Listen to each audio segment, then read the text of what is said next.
السلام علیکم ورحمۃ اللہ وبرکاتہ۔ الحمد للہ وحدہ والصلاة والسلام علی من لا نبی بعدہ، اما بعد فاعوذ باللہ من الشیطان الرجیم، بسم اللہ الرحمن الرحیم۔ سبحان الذي أسرى بعبده ليلا من المسجد الحرام إلى المسجد الأقصى الذي باركنا حوله لنريه من آياتنا إنه هو السميع البصير۔ صدق الله العظيم وصدق رسوله النبي الكريم، ونحن على ذلك من الشاهدين والشاكرين، والحمد للہ رب العالمین۔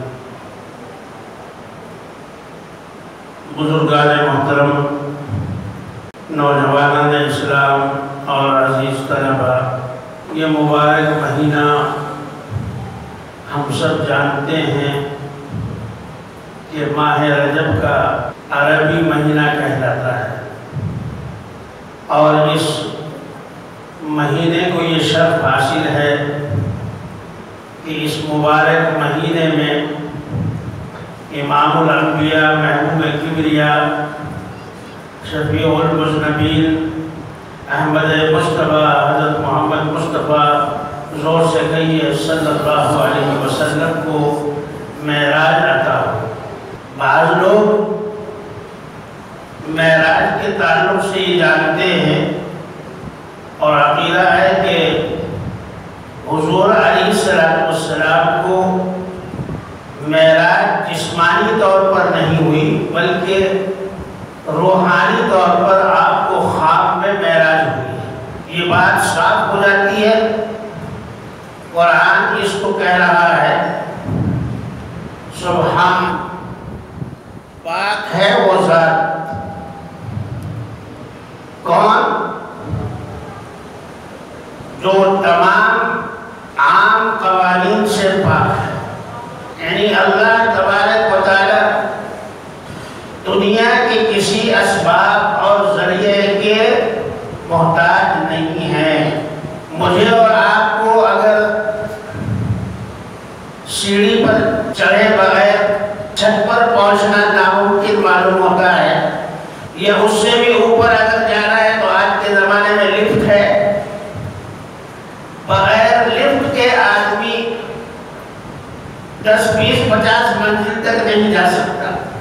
تو یہ سہارا ہے، ذریعہ ہے، لیکن اللہ فرماتے ہیں سبحان الذی، لے گیا اللہ تبارک و تعالی، پاک ہے وہ ذات جو لے گیا بغیر سہارے کے۔ سبحان الذی اسرا، یعنی کوئی سہارا نہیں، کوئی سیڑھی نہیں۔ بعبدہ لیلا، عبد کے معنی بندے کے ہیں، اور بندہ جب ہی مرتا ہے جب اس کے اندر گوشت خون اور ہڈی ہوتا ہے۔ تو مطلب کیا ہے کہ اللہ تبارک و تعالی اپنے بندے کو، یعنی محبوب رب العالمین رحمت للعالمین صلی اللہ علیہ وسلم کو اللہ تبارک و تعالی بغیر کسی سہارے کے، بغیر کسی ذریعے کے لے کر گئے۔ حضور علیہ السلام خود نہیں گئے۔ اسرا، اگر اسرا عبدہ ہوتا تو مطلب تھا کہ گویا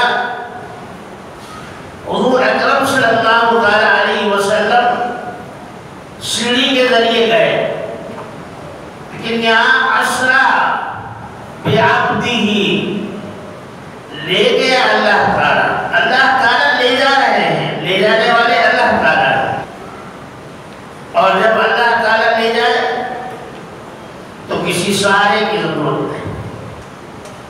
حضور علیہ السلام حضرت ام ہانی کے گھر میں سو رہے تھے، آرام فرما رہے تھے۔ جبرائیل علیہ السلام آئے اور دروازہ کھٹکھٹایا۔ فرشتہ بغیر دروازے کے بھی اندر داخل ہو سکتا ہے۔ فرشتہ تو ایک روحانی چیز ہے، نور کی چیز ہے، لیکن نہیں، کنڈا اغل کھٹکھٹانے کا مطلب یہ کہ اجازت، آقا کے دربار میں جبرائیل کو بھی بغیر اجازت داخلہ نہیں، حضور علیہ السلام نے اجازت دی اندر آؤ. کیا بات ہے؟ کہا کہ آپ کو آپ کے رب نے یعنی اللہ تعالیٰ نے اپنے محبوب کو یاد فرمایا اور آپ کو اللہ تعالیٰ نے ملاقات کے لیے بلایا. دیکھیے، بات کو سننا اور سنانا مقصد نہیں ہے، مقصد یہ ہے کہ میرے آقا کا مقام کیا ہے، اللہ نے آپ کو کون سا مقام عطا فرمایا. دنیا کے بڑے بڑے نبی آئے، آدم ابو البشر کہلائے، موسیٰ کلیم اللہ کہلائے، عیسیٰ روح اللہ کہلائے، اور اسی طرح سے دیگر انبیاء کرام علیہ السلام کو اللہ نے الگ الگ خطابات عطا فرمائے. لیکن اس کائنات کو چیر کر، یہ زمینی اور آسمان کے سارے خلا کے پورے فاصلوں کو چیر کر، ساتوں آسمانوں کے دروازوں کو کھول کر اللہ نے اپنے محبوب کو بلایا. آپ غور کیجئے کہ اس وقت کا کیا عالم ہوگا جب جبرائیل آپ کو لینے کے لیے آئے تھے. مکے میں آپ کا مذاق اڑایا جا رہا تھا، کوئی آپ کو دیوانہ اور پاگل کہتا، کوئی شاعر کہتا، کوئی مجنون کہتا، کوئی جادوگر کہتا. مکے میں آپ کی سماجی حیثیت اس وقت تک نہیں بن سکی تھی. ہر آدمی آپ کی بات کو سر سے اوپر لے کر جا کر ختم کر دیتا. ایسے میں اللہ آسمانوں پر بلایا، آسمانوں سے بھی اوپر سدرۃ المنتہا پر بلایا. سبحان، پاک ہے وہ قدرت جو تمام ذریعوں سے پاک ہے. آج کے اس دور میں ہر آدمی کو سمجھنے کے لیے آسان ہے کہ جب آدمی وقت سے باہر نکل جائے تو اس کی اڑان بہت زیادہ ہو جاتی ہے.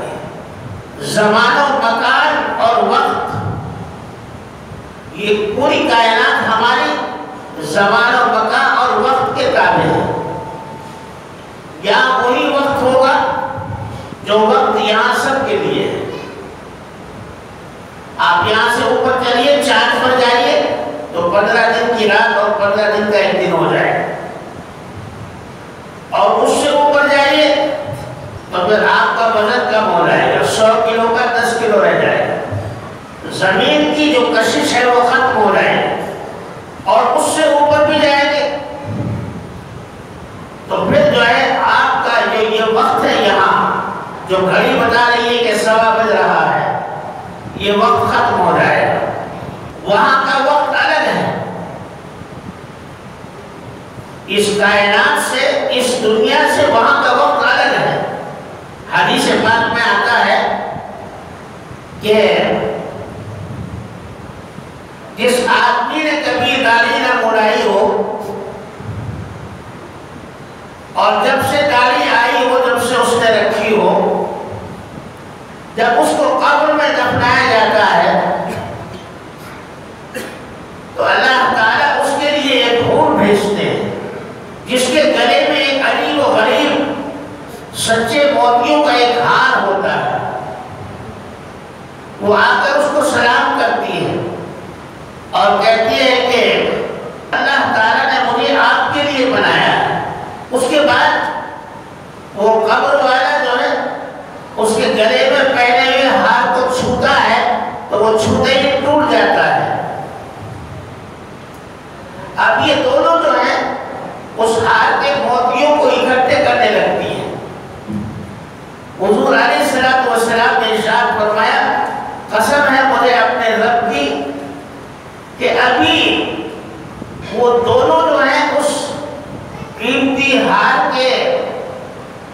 دانوں کو چنتے رہیں گے، یعنی ابھی اتنی جلدی قیامت آ جائے گی کہ وہ سارے دانوں کو چنتے نہیں پائیں گے اور قیامت آ جائے گی۔ وہاں کا وقت بہت تھوڑا سا ہے، واقعات بہت ہیں۔ ایک صاحب کا کوئی سامان گر گیا، یہ واقعہ جو ہے تاریخ میں لکھا ہے۔ ان کو بعد میں یاد آیا کہ میں نے میرا سامان فلاں صاحب کی قبر میں دفناتے ہوئے گر گیا تھا۔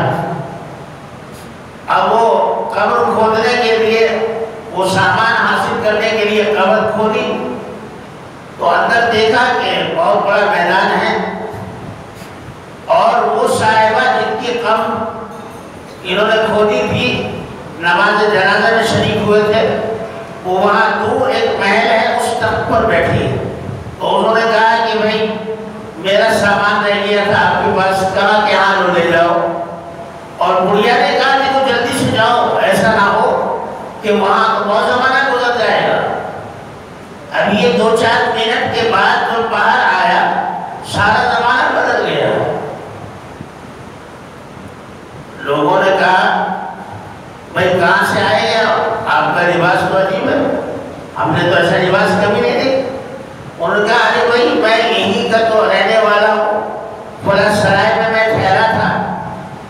تو اس نے کہا کہ نہیں، وہ سرائے تو اب سے کئی سو سال پہلے تھی، اور اس بڑھیا کا انتقال ہو گیا تھا تو ایک تاجر اس کو دفنانے کے لیے آیا تھا، اور اب اس تاجر کا پتہ نہیں۔ تو اس نے کہا کہ میں وہی تو ہوں۔ کہا کہ اب تو تقریباً 300 سال گزر چکے ہیں، عالم برزخ میں وہ جا کر آیا، آنا اور جانا ہوا تو 300 سال گزر گئے۔ تو اللہ تبارک و تعالیٰ نے اس دنیا کا وقت الگ بنایا ہے۔ جب آدمی اس دنیا سے نکل جاتا ہے تو وہاں کا وقت اور وہاں کی زندگی الگ ہے۔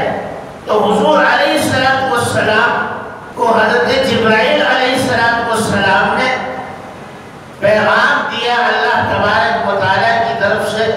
اللہ تعالیٰ آپ کو سلام فرماتے ہیں اور کہتے ہیں کہ میرے محبوب کو لے کر آؤ۔ حدیث میں آتا ہے کہ وہ سواری جو آپ لے کر آئے تھے وہ گدھے سے کچھ بڑی اور خچر سے کچھ چھوٹی، جس کو براق کہا جاتا ہے، اس پر آپ کو سوار کیا گیا اور پھر آپ کو بیت المقدس لے جایا گیا۔ اللہ تعالیٰ اگر چاہتے تو سیدھے مدینے سے آپ کو اوپر آسمان پر لے جاتے، لیکن بیت المقدس لے جانے کا مقصد کیا ہے؟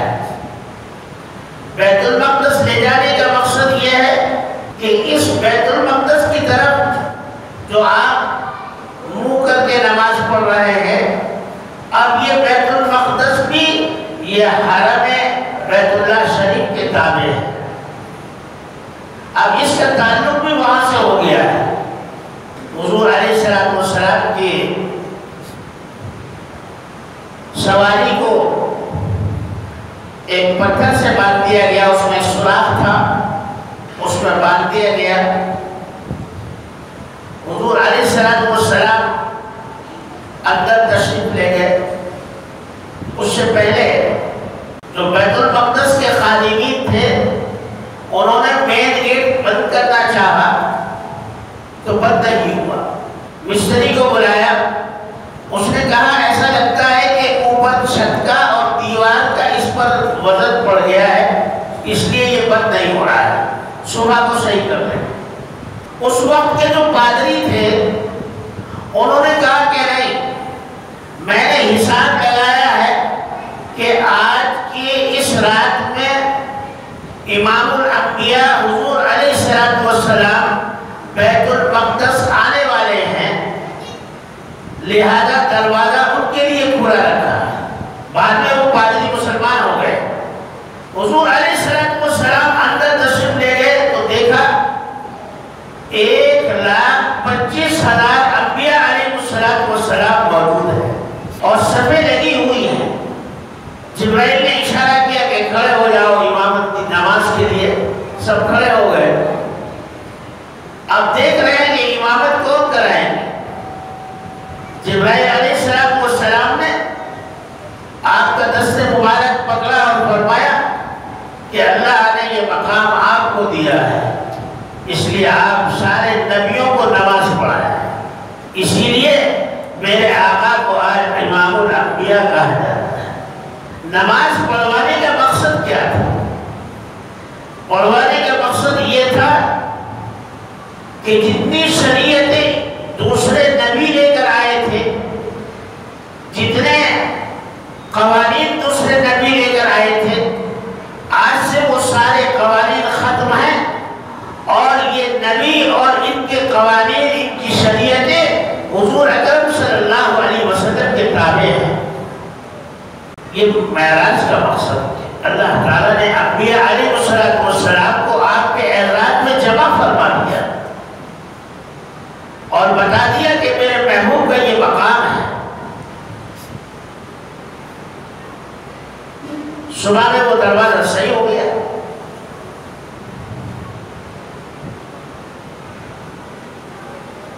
پادری نے آ کر دیکھا کہ وہ پتھر جس کا سوراخ برسوں سے بند تھا، مٹی لگی ہوئی تھی، جم گئی تھی، وہ سوراخ پورا کھل گیا ہے۔ تو پادری نے لوگوں کو دکھایا، دیکھو رات امام الانبیاء آئے تھے اور ان کے سواری کو جو ہے اس پتھر کے اندر ان کی لگام، اس لگام کو باندھا گیا تھا، یہ سوراخ کھل گیا ہے۔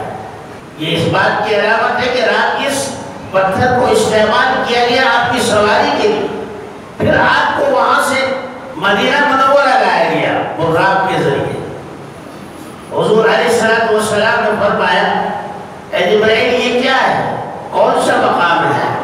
تو جبرائیل نے کہا، یا رسول اللہ صلی اللہ علیہ وسلم یہ وہ مقام ہے جہاں آپ ہجرت کر کے آئے گے، مکے کے لوگ آپ کو نکال دیں گے، آپ کے دشمن ہو جائیں گے۔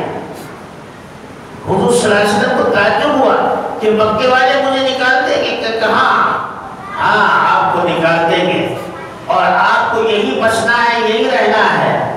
اس کو یثرب کہتے ہیں اور بعد میں یہ مدینہ الرسول بن جائے گا۔ حضور علیہ السلام کو یہ ساری چیزیں دکھانے کا مطلب کیا تھا؟ گویا آپ کو آگے والی باتوں سے آگاہ کرنا تھا۔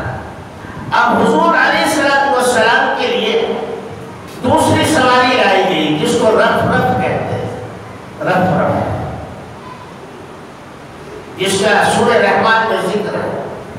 اور اس سے پہلے جو ہے جبرائیل علیہ السلام اور کچھ اور فرشتے آپ کے ارد گرد جمع ہوئے، آپ کو لٹایا اور آپ کا سینہ چاک کیا، اوپن ہارٹ سرجری۔ اسلام میں دنیا کی ساری کائنات کی تاریخ میں سب سے پہلے اوپن ہارٹ سرجری اگر ہوئی تو وہ میرے آقا کی ہوئی۔ اگر مسلم ڈاکٹر اس پر غور کر لیتے تو سب سے پہلے اوپن ہارٹ سرجری دنیا میں مسلمان ڈاکٹر کرتے۔ آپ صلی اللہ علیہ وسلم کے سینے کو کھول دیا گیا اور آسمان سے تشت لایا گیا اور آپ کے قلب مبارک کو اس پہ ڈال کر، بعض روایت میں آتا ہے کہ زمزم تھا اور بعض روایت میں آتا ہے کہ وہ کوثر اور تسنیم کا پانی تھا جو آسمان کی نہریں ہیں، اس میں آپ کے دل کو دھویا گیا۔ دھوتے رہے اس آسلم دیکھتے رہے اور پھر آسمان سے ایک بڑا پیالہ آیا جس میں کوئی سفید چیز تھی۔ اس آسلم نے پوچھا، اے جبرائیل یہ کیا ہے؟ تو کہا کہ یہ ایمان ہے۔ ایمان پہلے سے موجود ہے، لیکن اتنا ایمان کہ دنیا کے سارے انسانوں کا جمع اگر ایمان کیا جائے تو نبی کریم صلی اللہ علیہ وسلم کے ایمان کے برابر نہیں ہو سکتا۔ اب وہ پیالہ آپ کے قلب میں ڈالا گیا، اس کا جو لیکوڈ تھا، جو شربت تھا، جو پانی تھا، وہ اس کے اندر ڈالا گیا اور ہلاتے رہے، ڈالتے رہے، ہلاتے رہے، ڈالتے رہے، ہلاتے رہے، یہاں تک کہ وہ پورا کا پورا پانی آپ کے قلب مبارک میں جذب ہو گیا. اس کے بعد آپ کے دل کو آپ کی جگہ پر رکھا گیا. کیونکہ یہ اوپن ہارٹ سرجری کیوں ہوئی؟ اس لیے کہ آپ کو بہت اونچا سفر کر رہا ہے. جو لوگ راکٹ سے سفر کرتے ہیں، جو لوگ چاند پر گئے ہیں، ان کو معلوم ہے کہ راستے میں جو وہ لباس پہنتے ہیں، اگر اس عام لباس کو پہن کر جائیں تو یہ لباس آگ ہو جاتا ہے، سرخ ہو جاتا ہے. نبی کریم صلی اللہ تعالیٰ علیہ وسلم کو کوئی لباس نہیں بدلا گیا. آپ نے جو کپڑے پہن رکھے تھے وہی پہنے آپ نے، لیکن کیونکہ آپ کو اتنی دور تک لے جانا تھا تو آپ کے اندر وہ طاقت، قوت اور وہ ایمانی طاقت آپ کو حاصل ہونا تھی جو آپ کو راستے میں کہیں بھی کسی بھی طرح کا ڈر اور خوف نہ ہو. آج اگر ہمارے یہاں کوئی بڑی عمارت بن جائے 25-30-40 منزل کی، تو لوگ اوپر جا کر باہر جھانکنے میں ڈرتے ہیں. نہیں بھائی یہ تو ڈر لگ رہا ہے وہ. اور حضور علیہ السلام بولے گئے، حضور علیہ السلام کے قلب مبارک کو رکھا گیا اور پھر بند کیا، اور جبرائیل علیہ السلام نے ہاتھ پھیرا تو کوئی نشان باقی نہیں رہا.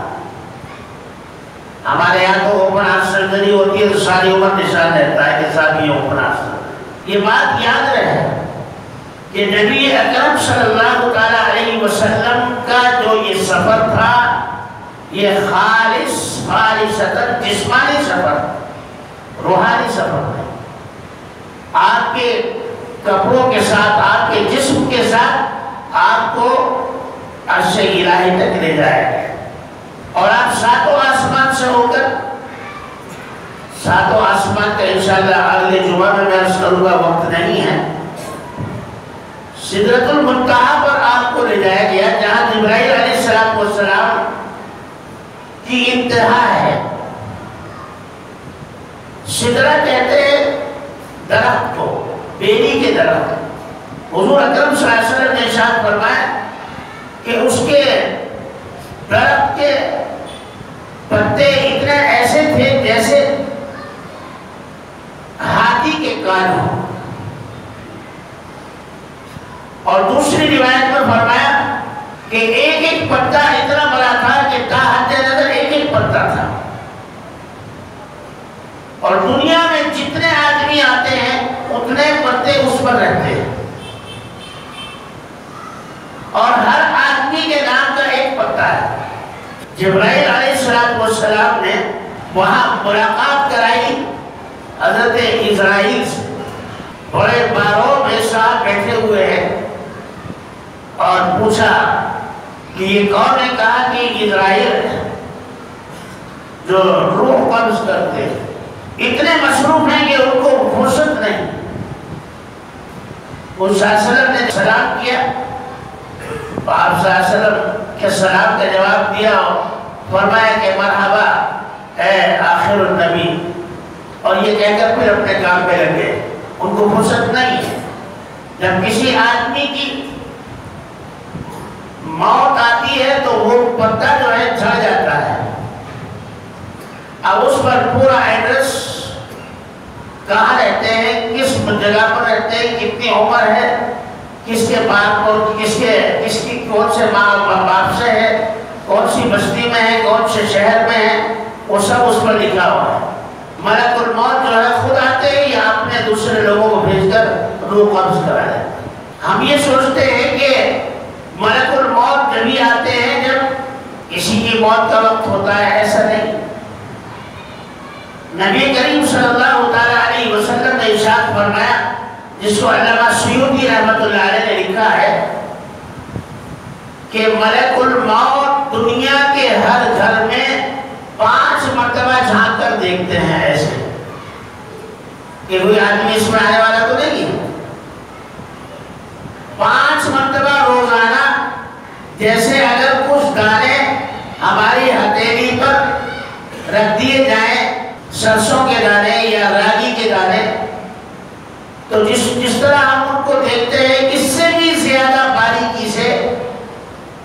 اسرائیل دنیا کے انسانوں کو اور ان کے گھروں کو دیکھتے ہیں، 5 مرتبہ جان کر دیکھتے ہیں کہ کوئی ہے تو نہیں۔ ہمارے یہاں ایک واقعہ پیش آیا قاری افضل کے گاؤں میں کہ ایک صاحب بیمار ہوئے وہ، اور وہ کسی حکیم کے پاس گئے۔ انہوں نے کہا کہ بھئی تم 3 دن کے ہو صرف، اس کے علاوہ کچھ نہیں۔ اب اس حکیم کے بارے میں یہ معلوم تھا کہ جس کو جو ٹائم دے دیا اس میں مر گیا۔ اب یہ بھی گئے، ان کو کہا کہ بھئی تمہارے 3 دن باقی ہیں، تم 3 دن میں مر جاؤ۔ اب یہ گھر آئے اور انہوں نے کھانا پینا چھوڑا اور درود شریف پڑھنا شروع کر دیا۔ کھانا پینا بالکل بند۔ ماں نے کہا بیٹے کیا ہے کہ بس چپ رہو، مجھے پڑھنے دو۔ استغفار، درود شریف، قرآن شریف جو پڑھنا رہا پڑھتے رہے۔ 1 دن گزرا، 2 دن گزرے، 3 دن گزرے۔ ماں نے کہا بیٹے مر جائے گا کہ مرنا تو ویسے بھی ہے 3 دن کے بعد۔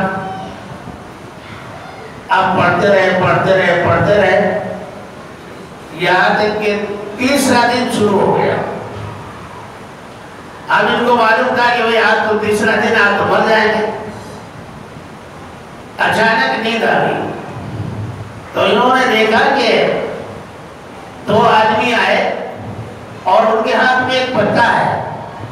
انہوں نے کہا کہ ارے بھئی اس کا نام تو یہ ہے، لیکن یہ نام کا آدمی یہ نہیں ہے، دوسرا آدمی ہے، لہذا اس پتے کو وہی لگا دو لے جا کر اور دوسرے آدمی کا پتا لاؤ۔ اب اس کی آنکھ کھلی تو اس نے وضو بنایا اور ماں کو کہا کہ ماں جتنا چاہے کھانا لے آؤ، اب میں نہیں مروں گا، اس لیے کہ میرا پتا واپس رکھ دیا جائے۔ سچا واقعہ ہے، ابھی 1 سال پہلے ہے۔ اللہ تعالیٰ اپنے قدرت سے ایسے واقعات دکھاتے رہتے ہیں۔ ہمارے یہاں خود میرے گاؤں میں ایک صاحبہ تھی، شکورت نام تھا، ان کا انتقال ہو گیا۔ نہلا دیا، اب لے کر چلنے والے تھے تو دیکھا کہ پیر ہل رہے ہیں، سب ڈر گئے، ارے یہ کیا ہو گیا؟ پھر شکورت تو زندہ ہو گئی۔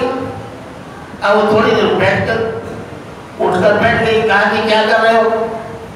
کہا کہ تمہیں قبرستان لے جا رہے ہیں۔ کہا کہ نہیں، مجھے اٹھاؤ مجھے۔ اس سے پوچھا کہ کہاں گئی تھی، کیا ہوا تھا؟ کہا کہ ایک بہت بڑی جگہ لے کر گئے تھے، اس کے بڑے بڑے دروازے تھے، بہت خوبصورت جگہ تھی، بیچاری سیدھی سادھی عورت۔ پھر کیا ہوا؟ کہا کہ انہیں ایک جگہ لے گئے تو وہاں ایک بہت بڑے آدمی بیٹھے ہوئے تھے، بہت بڑے تھے وہ۔ انہوں نے کہا کہ یہ شکورن نہیں ہے، وہ دوسری شکورن ہے، اس کو لاؤ بلا۔ تو مجھے واپس بھیج دیا، 2 آدمی مجھے ابھی چھوڑ کر گئے ہیں۔ اب چلو یہ تو زندہ ہو گئی۔ شام کو 4 بجے دوسرے محلے میں ایک اور شکورن تھی، اس کا انتقال ہو گیا۔ یہ نظام تکوینی نظام ہے، اللہ کا نظام ہے۔ کوئی نہیں جانتا موت کا دروازہ کب کھلتا ہے اور کس کے لیے کھلتا ہے، یہ کچھ نہیں، کسی کو پتہ نہیں۔ بہرحال سدرۃ المنتہا پر پہنچ کر جبرائیل علیہ السلام نے کہا میرے آقا، اے اللہ کے محبوب، اب یہاں سے میں آپ کے ساتھ نہیں جا سکتا، یہاں سے میں اگر ایک بارش بھی آپ کے ساتھ چلوں تو میں جل کر خاک ہو جاؤں گا۔ چنانچہ آگے کا سفر کیا ہوا انشاءاللہ اگلے جمعہ اس کے تعلق سے عرض کیا جائے گا۔ اللہ تبارک و تعالی ہم کو نبی کریم صلی اللہ علیہ وسلم کے جو واقعہ معراج ہے اس سے سبق حاصل کرنے اور اس میں جو ہمارے لیے اللہ کے نبی تحفہ لائے ہیں خصوصاً نماز، اللہ تعالیٰ اس پر عمل کی توفیق عطا فرمائے۔ وآخر دعوانا ان الحمدللہ رب العالمین۔